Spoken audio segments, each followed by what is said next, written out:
Bismillahirrahmanirrahim. The Tonic of Rudeness. As chairman of the Kashmir Committee, what have you done for Kashmir? The question was posed to Fazlur Rahman. I will abstain from calling him Maulana because it is an insult to the word to call him so. I will also abstain from calling him Diesel because of the sparks that start shooting out of the audience upon the rudeness of the Youthians. And I suppose rudeness is worse than cruelty. For listen to Fazlur Rahman's reply. What to do? Should I attack Kashmir? Ha ha ha ha. और 4.5 साल में जो हमें मालूम हुआ है कि सिर्फ 8 इजलास हुए हैं, सिर्फ अदालतें होती रहेंगी। सर बतौर चेयरमैन कश्मीर कमेटी आपका कोई काबिल जिक्र कारनामा हमला कर दूं? बताओ ना, आप साथ होंगे? हम साथ हैं। Obviously, he does not have the heart or the caliber to make a speech the likes of which PM Imran Khan made in UNGA 2019. Nor does Nawaz Sharif, of course, having passed through the rote-learning metric system of Pakistan and not bothering to do anything about its improvement. That is all that Nawaz Sharif can do, read speeches off written notes. But hey, why did he not read out a speech for Kashmir at least? Learn from his metric essay book? I think I know why. Modi did not write about Kashmir's freedom in his notes sent to him, rather the opposite. That is why Nawaz Sharif was careful not to assign a foreign prime minister in his third tenure of governance, lest he has to speak for the Kashmir cause on some occasion. And I suppose rudeness is worse than treachery. Not only does Nawaz Sharif use the helicopter to have his Nihari flown from Lahore to Murree, but also to distribute pamphlets imaging nude pictures of a lookalike of Benazir on a beach to tarnish her political popularity at that time. Oh, how low can one stoop to gain a political edge? Then, Benazir Bhutto once appeared in a public gathering in innocently yellow-colored clothes. Filthy Nawaz minds were quick to build up an analogy with none else but their own yellow cab scheme and titled her Taxi, synonymous to a prostitute. ये कोई 90 की दहाई की बात है जब बेनज़ीर एक दफ़ा असम्बली में पीले कपड़े पहनकर आई तो नवाज शरीफ ने हमेशा की तरह तकरीर करते हुए बेनज़ीर को बुरे अलकाब से नवाजा और अपनी गरजती हुई आवाज़ में बेनज़ीर को मुखातिब करते हुए पीली टैक्सी का लक़ब दिया। इनका ये लक़ब बेनज़ीर के दिल पर जा लगा। नवाज शरीफ और उसकी पार्टी ने बाद में जलसों में बेनज़ीर को येलो कैब कहना शुरू कर दिया।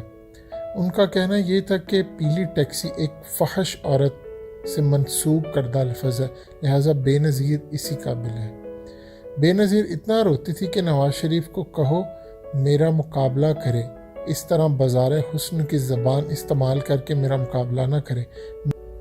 मैं ऑक्सफोर्ड की पढ़ी हूँ और तुम एक इंतहाई गिरे हुए इंसान हो। बेनज़ीर के साथी इस बात के गवाह हैं कि वो कहते थे कि नवाज शरीफ ने बेनज़ीर की जाली नंगी तस्वीरें अखबारों में प्रिंट करवाईं। एक दफ़ा जुम्मे के दिन नवाज शरीफ के हुक्म पर हेलीकॉप्टर से बेनज़ीर की नंगी तस्वीरें प्रिंट करवा कर फेंकी गई और कहा गया इसको वोट मत देना, अगर तुम वोट देना चाहते हो तो सिर्फ उसका एक ही हकदार है और इसका नाम है Nawaz Sharif. But I suppose rudeness is worse than vulgarity and slander. Not that I was any fan of Benazir Bhutto. To me, she was a commercial politician too.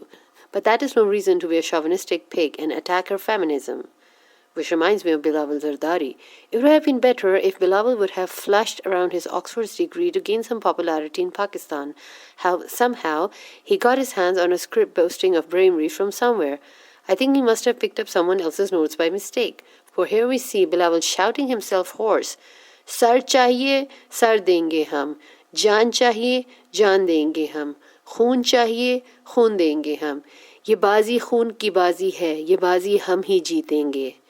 And he was saying all this enclosed in a bullet-proof glass cabin, distant from his fan crowd.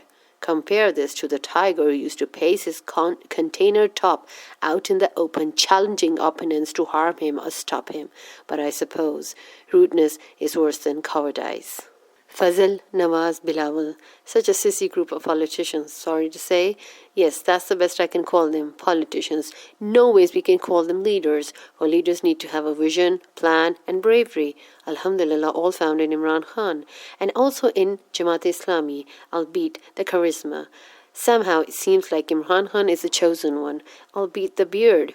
Somehow, I think Allah Almighty sees further than the beard, because if you look at our history of only 100 years back, we have multiple personalities who have done wonders for the Muslim nation, albeit the beard. namely Allama Iqbal, Muhammad Ali Jinnah, Qadir Khan, Erdogan, Mahathir, and even look at Zakir Naik. He tried his best to grow a beard but was not much successful in it. Perhaps because in these times of materialism, even us Muslims have become materialistic Muslims, valuing the visible values, the beard and the wheel, more than the inner values like honesty, hard work, and bravery. Only the prophets are free of any faults. The Sahaba too had their share of human mistakes, yet they are like guiding stars to us, for we learn from them how to admit, face, and correct mistakes. I wonder who Imran Khan chooses to follow after Prophet Muhammad ﷺ. I have a hunch it's Sayyidina Umar bin Khattab radiallahu anhu, for he is just as bold, brave, and daring. Alhamdulillah. As for his rudeness, to tell you the truth, I don't really mind, as it is only a needle in the haystack of political goofiness, corruption, vulgarity, slander, hypocrisy, treachery, and cowardice.